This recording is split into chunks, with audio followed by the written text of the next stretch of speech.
Kami minta izin, di sini kami dari Prodi PPKN dari Universitas Jambi. Di sini kami ingin meminta izin kepada Ibu, ingin mewawancarai seputar kegiatan belajar mengajar Ibu, kegiatan belajar PPKN Ibu di dalam sekolah ini. Kami tugas ini tuh untuk memenuhi mata kuliah penelitian dan pengembangan. Sebelumnya kami di sini ingin memperkenalkan diri, saya Gisela Agustin dan ada Nama saya Ida Pangestu dan di kameranya namanya Tia Padmayasari. Mungkin nama ibu? Nama saya? Iya. Oh, senang. Oke. Saya mau nama lengkapnya itu Eri Kristini, biasa dipanggil Ibu Eri. Ibu di sini tuh udah berapa lama kira-kira mengajar? 20 tahun ya? Ya saya masuk sini 2003. Sekarang 2023 ya? 20 tahun ya sama teman. Ibu sebelumnya itu ada ngajar di sekolah? Pertama saya ditempatkan di Jambi ini di SMP 17 Kota Jambi tahun 1995. Ya Pak? Anak kelas 10, boleh masuk? Ya. Tapi orang nggak tahu pengumumannya. Daring harusnya, nanti diumumkan aja. Mohon maaf ya nggak apa-apa ya. Iya kami ada wawancara bentar ya Pak Damri. Ya. Ya. Oke. Jadi tahun 1 Desember 95 saya jadi guru di SMP 17 Kota Jambi. Kemudian tahun 2003 pindah ke SMP 8 sampai sekarang. Ibu di sini tuh ngajarnya khusus PKN? Iya, saya guru PPKN tamatan dari Universitas Riau, prodi PMPKN waktu itu. Dulu namanya Pendidikan Moral Kesehatan dan Kewarganegaraan. Berarti Memang satu linear. Iya memang. Kemudian berubah menjadi PPKN namanya kan. Satu link, jadi nggak keluar jalur dari mana-mana. Dalam proses belajar mengajar PPKN ini bagaimana terkait peserta didik Ibu? Misalnya tuh ada masalah dalam cara belajar. Sebenarnya PPKN itu adalah mata pelajaran yang titik akhirnya itu membuat mereka menjadi warga negara yang baik. Pendidikan Pancasila dan kewarganegaraan. Bagaimana pembelajaran ini bisa melahirkan peserta didik yang nantinya menjadi warga negara yang baik. Warga negara yang baik yang bagaimana? Yang dalam kesehariannya itu menerapkan nilai-nilai Pancasila. Nah, sekarang profil pelajar Pancasila sebenarnya lebih ditekankannya ke situ. Jadi kenapa itu muncul? Karena kalau sekedar kecerdasan dengan ilmu pengetahuan konsep-konsep pembelajaran itu mudah didapat, bisa dipelajari dimanapun. Tapi moral, etika, akhlak mulia itu susah penanamannya, maka harus intens. Kalau kami dari guru PPKN lebih mengutamakan bagaimana mereka berperilaku yang nantinya akan melahirkan sebagai warga negara yang baik sesuai dengan nilai-nilai Pancasila. Karena kalau mereka berperilaku baik, berakhlak mulia, itu biasanya konsep-konsep pembelajaran itu akan include di dalamnya, terbawa. Mungkin Bu terkait hal tersebut itu kan tujuan dari pelajaran. Ya. Jadi metode atau Jangan cara pembelajarannya ya. Jadi sekarang ini sesuai dengan kondisi kemajuan baik secara umum maupun di pendidikan di kita segala macam, memang sudah masanya kita tidak bisa lagi mendikte agar mereka mengikuti apa kemauan kita. Kita sebagai guru berupaya mengembangkan potensi, bakat, minat yang dimiliki sesuai dengan kapasitas mereka. Melakukan pembelajaran sesuai dengan keinginan mereka. Bagaimana kita masuk ke dalam keseharian mereka dengan gaya mereka, tapi masukkan semua materi-materi dan konsep agar mereka tidak merasakan jenuh, bosan, tertekan, terpaksa. Karena kita masuk ke dunia dia merasa enjoy, misalnya dengan permainan-permainan. Mereka seharian itu kan megangnya HP, gadget. Jadi bagaimana pembelajaran kita dengan menggunakan hobi dia itu, sehingga mereka masuk di dalamnya itu asik gitu kan. Itu jadi kondisi ketidakterpaksaan untuk menerima sesuatu itu akan lebih mudah masuk daripada dipaksa. Kalau dipaksa mungkin masuk, takut, tapi sebenarnya itu karena hatinya nggak terima kan, ganjel gitu kan. Tapi kalau dengan senang hati biasanya itu akan lebih permanen, Iya. panjang nanti di dalam diri dia kayak gitu. Jadi kalau dalam metode yang Ibu laksanakan tadi itu terdapat Wah kendala-kendala pasti kebablasan. Iya. Yang namanya dia dipersilahkan megang Iya. HP, mungkin kita menginstruksikannya, yuk buka searching cari ini, misalnya gitu kan, materi gini. Kan tidak semua ada anak itu yang memang kadang-kadang gini loh. Ada juga kalau saya lihat anak-anak itu bukan berarti dia pingin main itu, tapi memang udah candu, Iya. susah menolak. Jadi kadang-kadang itu kan iming-imingnya kuat ya, sudah boleh buka.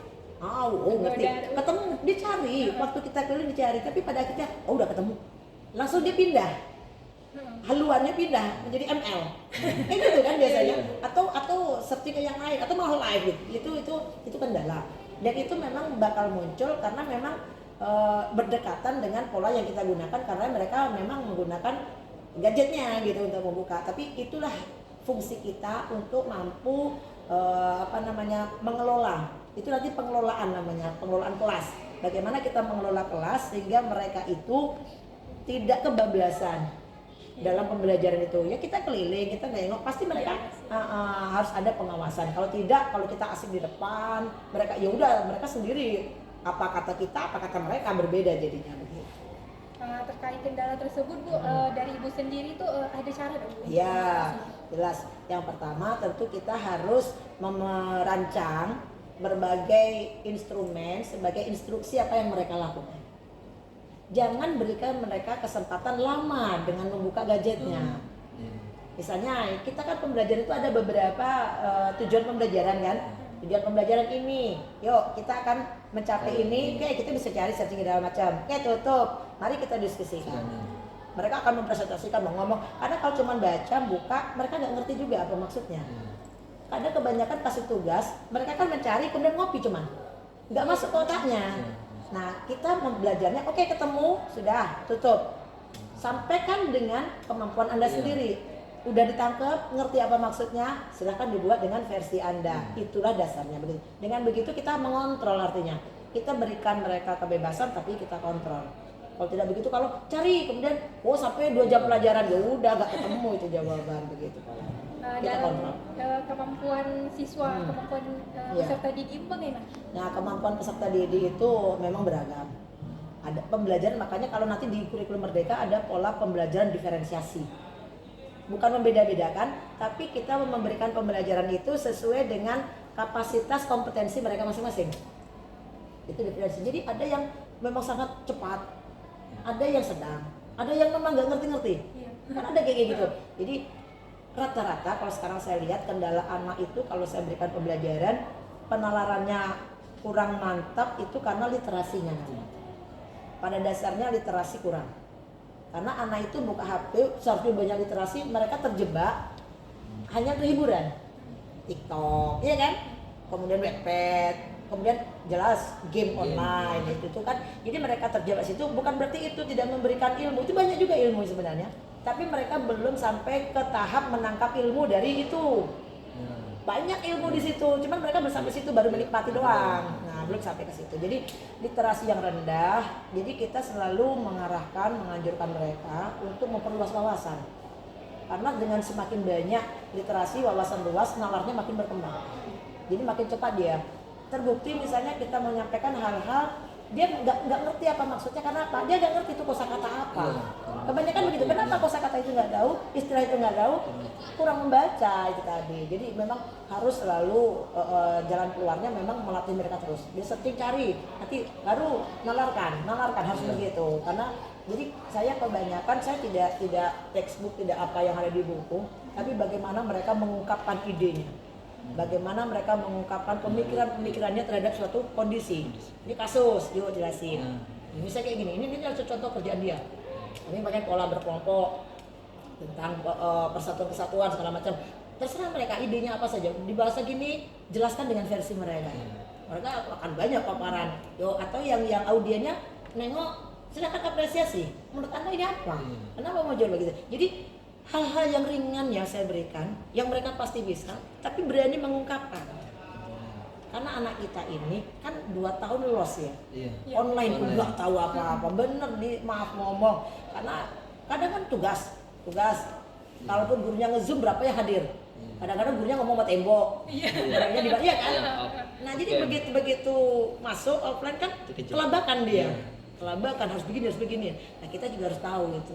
Karena gurunya tetap tidak mau tahu itu, gurunya yang sok sendiri nanti.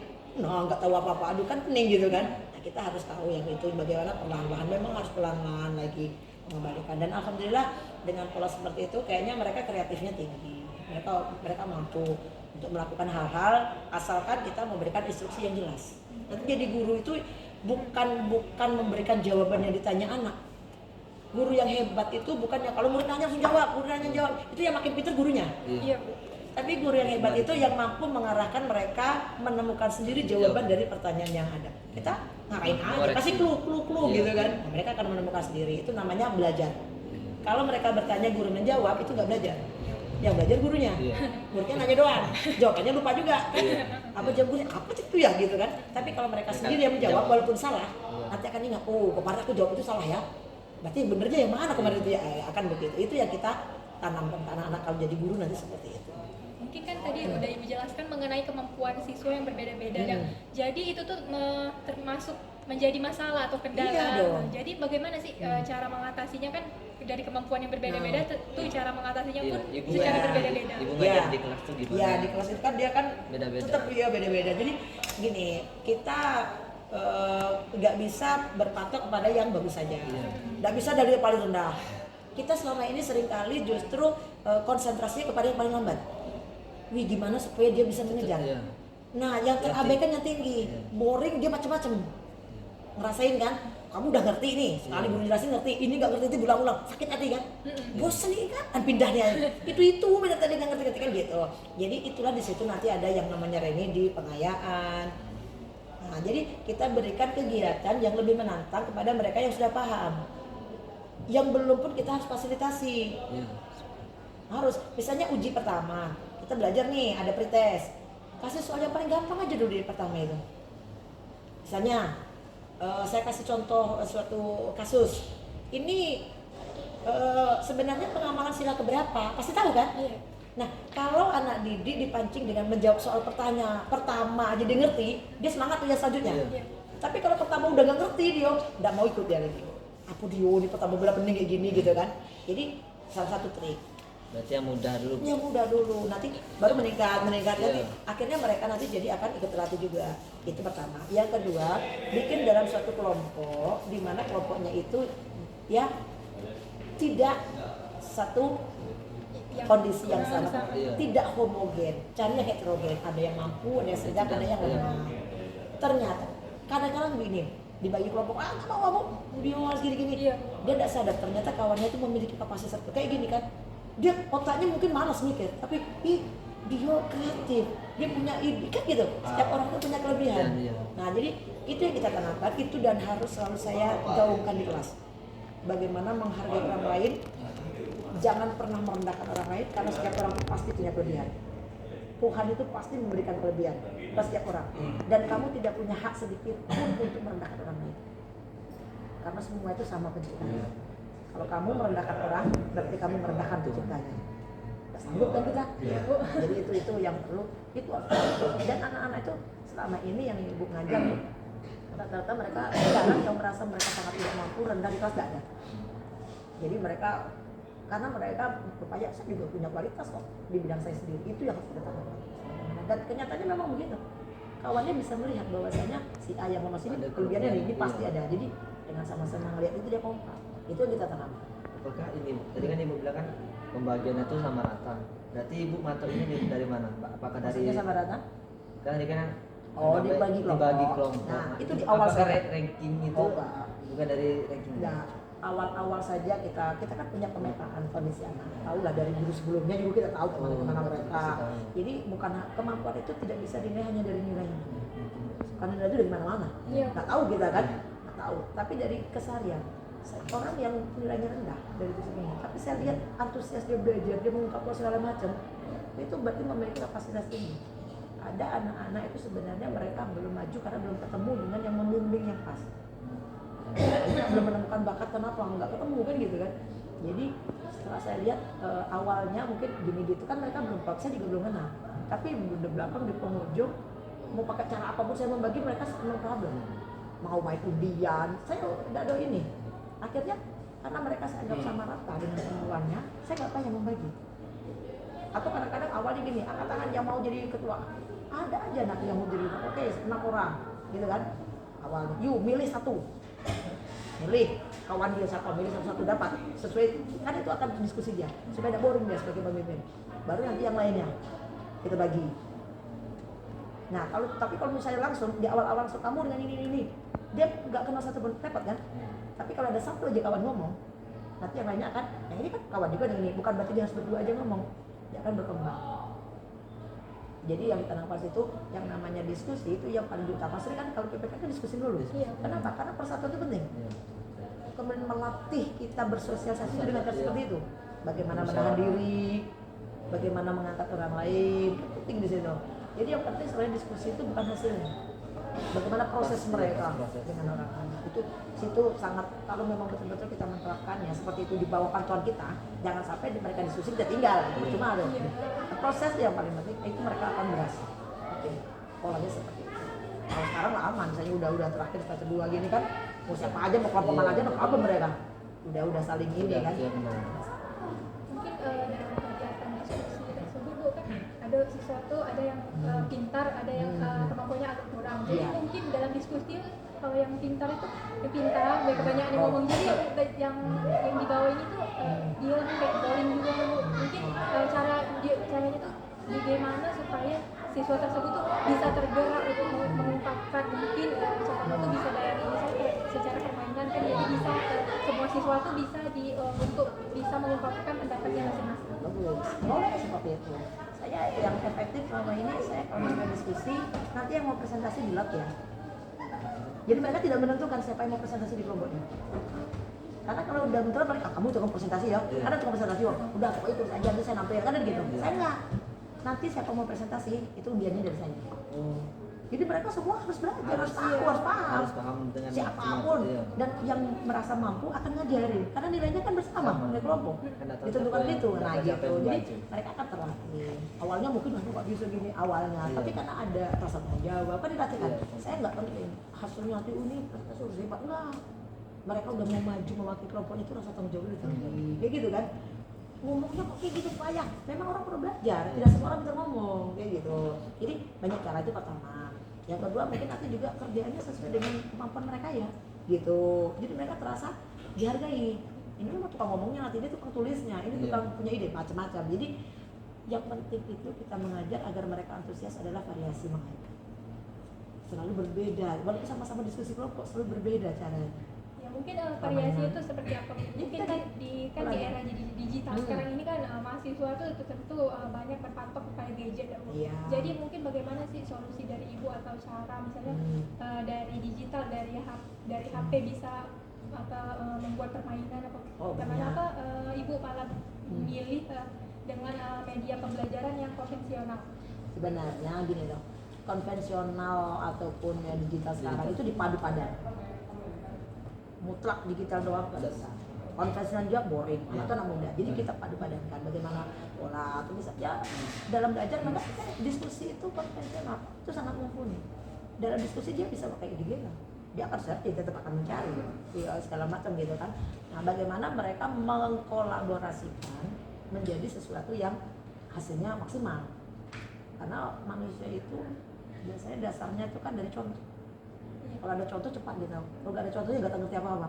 Silahkan mencontoh, lihat contohnya yang ada di sana, tapi Anda harus mewujudkan dia sendiri, tidak yang seperti itu buatan orang, itu udah kadaluarsa, begitu bahasanya. Ya kan, dan contoh yang ada, wah seperti itu, itu tuh punya orang. Kamu punya nilai lebih tinggi dari itu, maksudnya nilai diri, ide pasti lebih bagus. Ya dari contoh yang ada, silakan diskusikan mana yang lebih sesuai dengan kondisi sekolahmu, kondisi lingkunganmu, kondisi kemampuan dirimu. Mereka akan munculkan ide-ide sendiri, modifikasi itu caranya. Jadi kita katakan ini konvensional, ini kita gabung, ini milenial, ini ya kan, karena memang kondisinya dan harus kita padankan. Yang paling gampang kalau masih contoh umpama, lingkungan keluargamu sendiri, dia nggak menyatakan orang lain, keluarganya masing-masing. Bagaimana dari hal yang kecil itu bisa menjadi besar gaungnya. kampanyekan ya gitu, keluar itu seperti apa gitu. Jadi karena kayak misalnya belajar orang dulu kalau awal-awal kan ngedaring dengan puisi, dengan Google Form segala macam.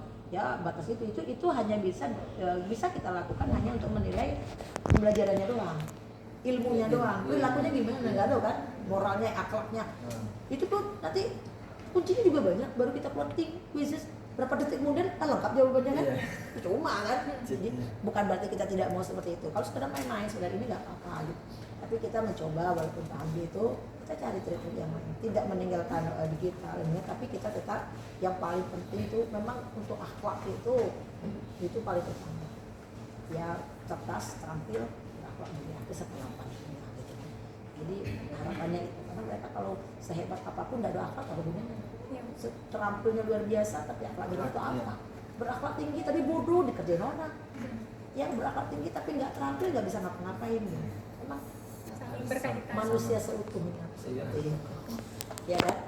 Jadi karena harapannya kayak Anda ini kan nantinya dengan akhlak mulia itu bisa memegang Indonesia menjadi lebih baik kan itu tujuan jadi negara yang baik. Saya akhirnya memang tetap ke situ. Bagaimanapun anak tuh hebat tapi akhlaknya harus luar biasa. Itu nilai dilihat itu ke situ lah. Jadi sebenarnya bukan hanya PPKI sih, pelajaran apapun sebenarnya mesti gitu. terutama Akhlak itu paling utama. Kalau yang isu yang sudah beberapa tahun kemarin tuh yang tentang PKN itu dihilangkan itu gimana? Isu makin harus.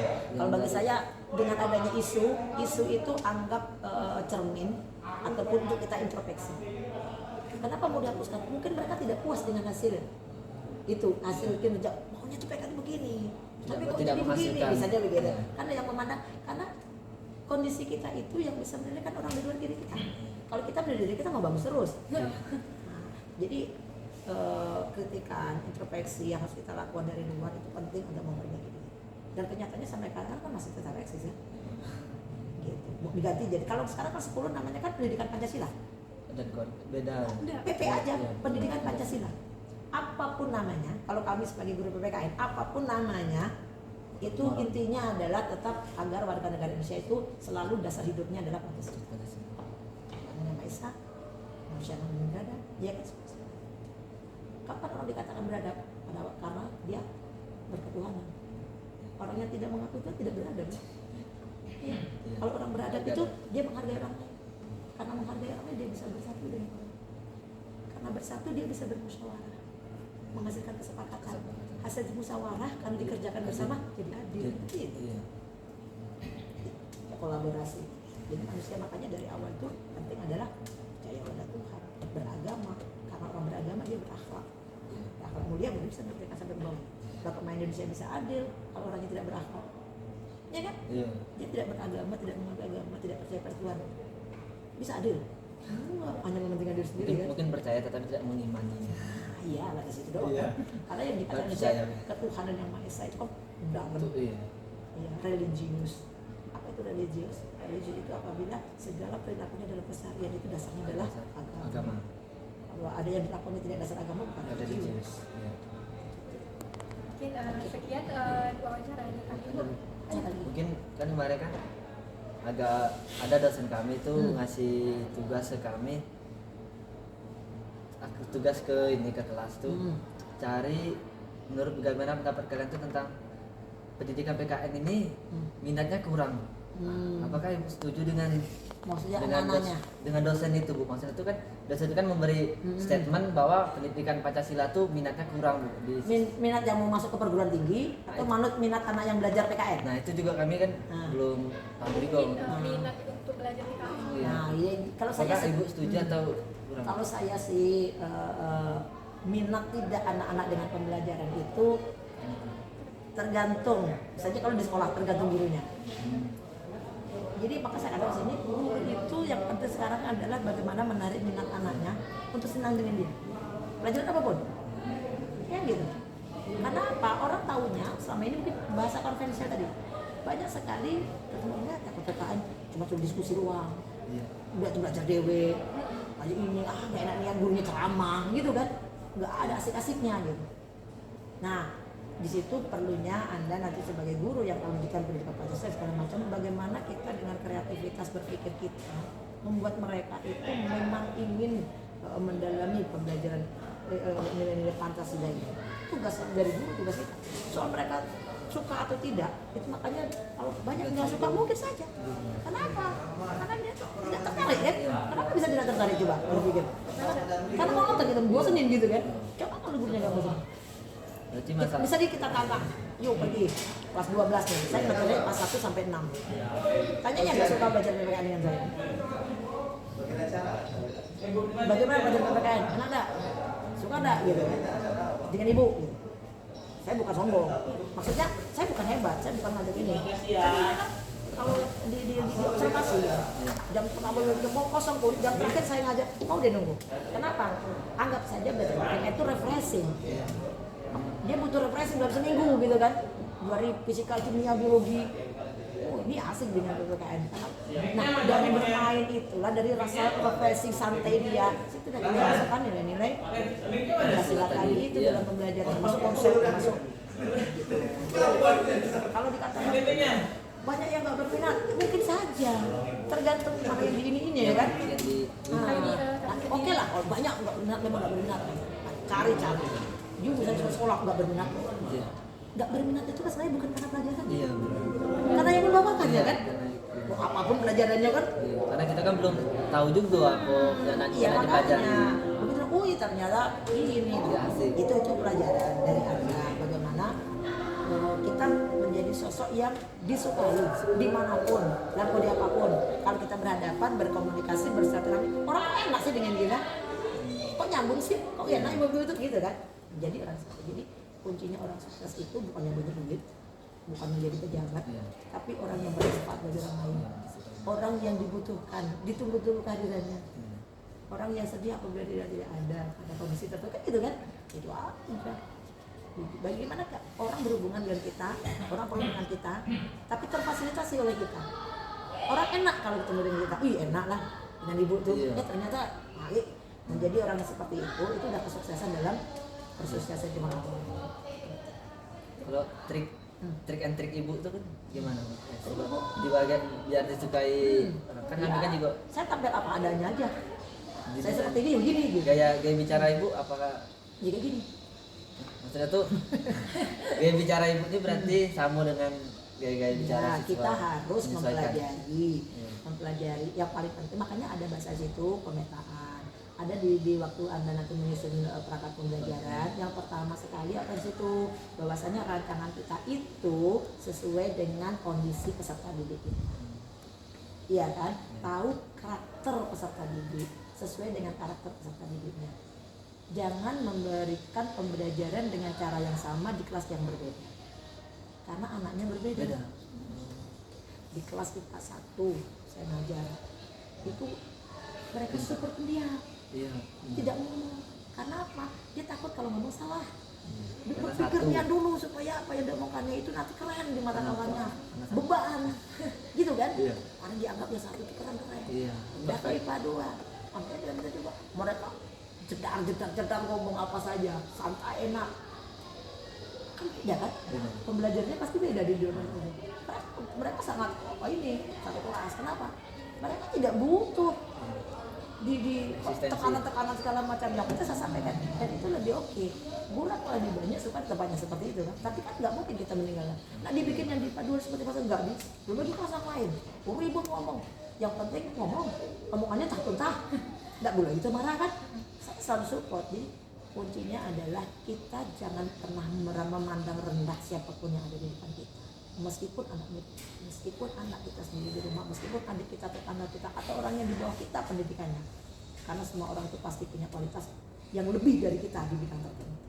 Itu pasti jauh. Hal pertama pas waktu kita mengajar tuh kita tuh harus lebih memperhatikan itu masalah, karena kita mengajar itu kan melayani dia, kebutuhan mereka kan beda-beda. Bagaimana cara kita melayani mereka kalau kita tidak tahu apa kebutuhannya? Ada itu kan ngomong, ada tukang tidur. Saya nanya, Bu, dia udah kemana tidur Bu? Dia kamu mau berhasil itu kan harus mimpi. Kamu udah tidur, kamu udah punya mimpi. Dia belum punya mimpi, maka dia tidur dulu. Tapi kalau udah punya mimpi, baru dia berjuang. Gitu Bu ya? Iya. Woi bangun, kau dapat mimpi belum? Kata kawan kan. Saya pada akhirnya pendidikan peserta didik itu yang paling penting adalah bagaimana yang kita sampaikan itu menyentuh mereka dan mereka berubah dengan sendirinya. Jangan berubah karena kita dan jangan karena tekanan yang tidak ada gunanya. Karena kalau saya karena mungkin udah tua ya, mudah mungkin udah begini juga.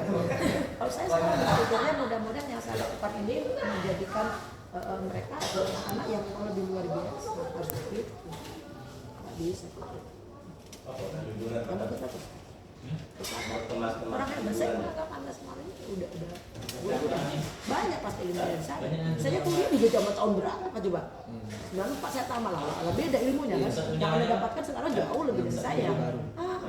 Dan guru itu satu begini, kalau Anda mau menyuruh murid Anda membaca satu buku, Anda harus lebih dari satu buku dulu. Jangan pernah memberikan tugas pada peserta didik kalau Anda belum pernah melakukan. Anda guru ngasih, udah kerjakan nih, LKS 1 sampai selesai dalam seminggu. Emang dia pernah nyoba? Kalau ibu itu dikasih pernah, bisa enggak? Enggak mungkin kan? Kenapa dia enteng ngasih gitu? Karena dia nggak pernah melakukan. Kalau dia pernah nyoba kan, seminggu aku kerja semuanya, sukses, boleh ngasih. Kalau nggak kuat nggak usah. Kita juga begitu. Jangan muluk-muluk. Kamu harus ini. Kita belum pernah nyoba, tapi menginstruksikan. Ya, saya nggak mau. Saya datang yang tujuh ya kan. Saya udah mencoba sebelum itu harus datang. Kalau saya nggak sanggup jangan begitu, jangan pernah bikin aturan seperti itu. Jadi yang kita lakukan ini memberikan ke mereka, kita udah nyoba, berat ringannya udah tahu, tingkatan ngangkat barbel, angkat tuh 50 kilo, sesuai kan gitu. Tapi kalau kita dengan kondisi kita, segini bisa baru kita suruh murid. Itu yang jadi memahami siapa yang akan berhubungan dengan kita, itu akan menghasilkan kita tahu bagaimana kita harus bersikap. Apa yang harus kita lakukan. Itu caranya. Jadi murid nanti ya udah grogi nggak apa-apa. Guru itu sebenarnya juga pintarnya semalam deh perutnya gitu kan. Baca dulu baru belajar. Kalau kayak saya, mahir PPKN mahir lah, orang berpuluh-puluh tahun itu cuma diajarkan. Tapi pelajaran lain nggak ngerti kan. Jadi kalau saya gitu, jangan menganggap remeh anak-anak yang memang nggak sanggup menyelesaikan tugas. Ya memang kondisinya mungkin dia nggak kuat di sini, tapi dia kuat yang lain. Karena mereka banyak dikerjain kan, kita cuma satu ini doang, sombong pula. Jadi kemudian juga enak. Kalau gue tahu dari ibu ada ngajar wali kelas atau? Saya wakil kurikulum. Juga salah. Pernah jadi wali kelas? Oh pernah, sebelum di sini ya udah wali kelas dulu. Ngajar kelas berapa Bro? Sekarang kelas 12. Kelas 12 dari IPA. Iya, 1 sampai 6. Kan kelas 10 ini kan kurikulum merdeka. Itu kan pelajarannya pendidikan Pancasila. Kalau pas naik kelas 11-nya lagi Ya tetap pendidikan Pancasila. Ya mereka kan kurikulumnya berbeda. Sekarang ini kan kelas. Kalau pas naik kelas 11 ini ngikuti kurikulum merdeka. Iya. Tetap kan kurikulum merdeka. Kurikulum merdeka dengan pola yang berbeda nanti. Saya kalaupun tidak ngajar karena saya kurikulumnya kan saya harus mendalami itu dulu. Iya. Baru bisa menerapkan itu kawan-kawan. Karena mereka bakal bertanya ke saya juga. Bagaimana Bu pengen saya ngajar gitu kan. Harus tahu. Nanti tahun ajaran baru tinggal yang kelas 12 aja, yang kelas 13 ini karena kami baru mulai tahun kemarin. Lainnya sekolah-sekolah penggerak kan sudah tahun ajaran baru udah semuanya. Jadi ya karena bertahap kemarin itu kan. Ya makanya kalau mereka ya sebenarnya sama aja. Semua kuncinya adalah akhlak mulia sebenarnya. Di universitas juga sudah dibedain. Ya, dulu seperti PPKN tapi ini dipisah Pancasila sama warga negara tuh mata kuliah berbeda. Iya, memang beda. Ada pendidikan Pancasila, ada pendidikan warga negara. Memang ada masing-masing. Nanti pendidikan Pancasila itu mengupas mengenai nilai-nilai, nilai dasar, nilai instrumental, kemudian ada nilai praksis. Bagaimana nilai dasarnya Pancasila itu apa? Ketuhanan itu berarti terasa ketuhanan itu. Nilai instrumentalnya apa? Nilai instrumentalnya adalah aturan-aturan negara agar kita menjadi makhluk yang beragama. Undang-undang dasar, undang-undang sekarang itu instrumen, itu alat yang digunakan untuk agar orang itu mau melaksanakan nilai dasar tadi. Praksisnya apa? Bagaimana mereka mempraktekkan di lapangan? Itu kalau Pancasila. Kalau warga negara dia menjadi warga negara yang baik, ya kan? Nah, syarat-syarat jadi warga negara, apa itu kenapa kemudian kalau macam itu kalau kewarganegaraan itu lebih ke konsep materi pembelajaran. Kalau pendidikan Pancasila lebih bagaimana kita bernapas dalam nilai-nilai Pancasila. Kalau proyek-proyek yang MPKM itu kan ada tuh Bu. Ya. Ada enggak yang nyangkut tentang Pancasila? Oh semua. Karena bunyi proyeknya kalau di SMA nih, Ya. proyek penguatan profil pelajar Pancasila. Itu Disingkat P5. oh. Itu memang di setiap sekolah sesuai dengan Iya. kurikulum. Yang kurikulum merdeka. Merdeka, ya. Nah, kayak sekarang ini kan di kelas 10 nih, kami lagi proyek nih. Jadi proyek itu adalah suatu kegiatan, ada temanya, ada elemen-elemen yang dinilai, nanti ada pembelajaran, ada rasa ketuhanan, mungkin yang itu dikembangkan, rasa gotong royong, kemandirian, kreativitas, Setiap kelas atau setiap kelompok? semua. Oh, semua kelas. Jadi gini, misalnya pelajaran itu dari agama, PPK, dosa, semua pelajaran ada pembelajaran kan. Nanti di kelas 10 itu presentasi pembelajarannya misal umpama pukul rata aja gitu ya, yang gampang bulatnya gitu. 70% itu konsep pembelajaran, 30% itu proyek. Berkolaborasi proyeknya proyek sekolah. Oh, Jadi semua guru mata pelajaran itu Pelajaran. pas kegiatan proyek mereka lepas identitas sebagai guru mapel. Tapi membimbing peserta didik menumbuh kembangkan nilai-nilai Pancasila tadi dalam diri mereka melalui proyek. Proyek Jadi apa? proyek itu sarananya aja. Misalnya kayak kemarin kami udah berlangsung dulu bulan September Oktober itu tentang apa namanya bangunlah jiwa raganya, itu kami di sini mengangkat proyek pencegahan perundungan. Bagaimana mencegah perundungan bullying, gitu kan bahasa Indonesia kan Iya. perundungan. Jadi anak itu di proyeknya itu membuat film pendek tentang anti perundungan, membuat poster-poster digital maupun apa namanya manual tentang itu. Jadi diberikan narasumber pembelajaran tentang kenapa tidak boleh bullying, aturan segala macam gitu.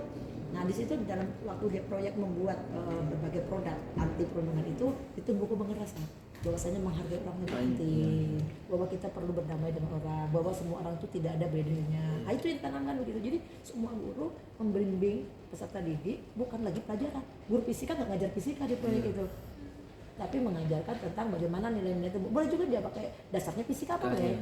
Bahwa dalam fisika itu purus juga bersatu. Karena gini misalnya gitu, boleh saja dengan dasar ilmunya. Tapi mereka lebih di peran guru adalah membimbing menumbuh kembangkan nilai-nilai yang mungkin sudah terpendam atau waktu kecil diajaran udah lumpuh. Nah, dibangkitkan kembali supaya mereka menjadi sosok yang memiliki nilai-nilai itu di kurikulum merdeka itu situ kuncinya bedanya. Jadi mereka ditumbuh kembangkan dengan rasa itu aja. Proyek Sangat pos dengan Proyek apa tadi Bu? P5 itu. Iya, Proyek penguatan profil pelajar Pancasila. proyek. Penguatan profil pelajar kan itu profil nanti di searching aja banyak itu. Apa sih elemennya ini banyak.